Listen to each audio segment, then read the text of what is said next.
সাভারের বনগাঁও ইউনিয়নে বজ্রপাতে ৩ জনের মৃত্যু হয়েছে, আর নরসিংদীতে মারা গেছে ৩ স্কুল ছাত্র। এছাড়া মানিকগঞ্জে ২ জন, জামালপুর ও নেত্রকোনায় বজ্রপাতে মৃত্যু হয়েছে আরও ২ জনের। এসব ঘটনায় আহত হয়েছেন একজন।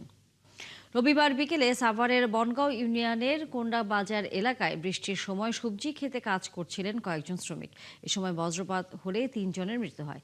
এদের মধ্যে একজন হলেন সবজি ক্ষেতের মালিক কুটি ব্যাপারী, আরেকজন রংপুরের মিঠা পুকুরের দুলাল এবং অন্যজন রাজবাড়ী পাংশার হকালি। অন্যদিকে নরসিংদীর মনোহরদীর পাঁচকান্দিতে অজু করার সময় বজ্রপাতে মাদ্রাসার ৩ ছাত্রের মৃত্যু হয়েছে। এ সময় আহত হয়েছে একজন।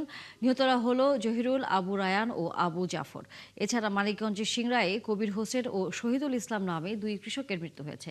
আর নেত্রকোনার বারহাট্টার এবং জামালপুরের মাদারগঞ্জে মারা গেছে আরও ২ জন।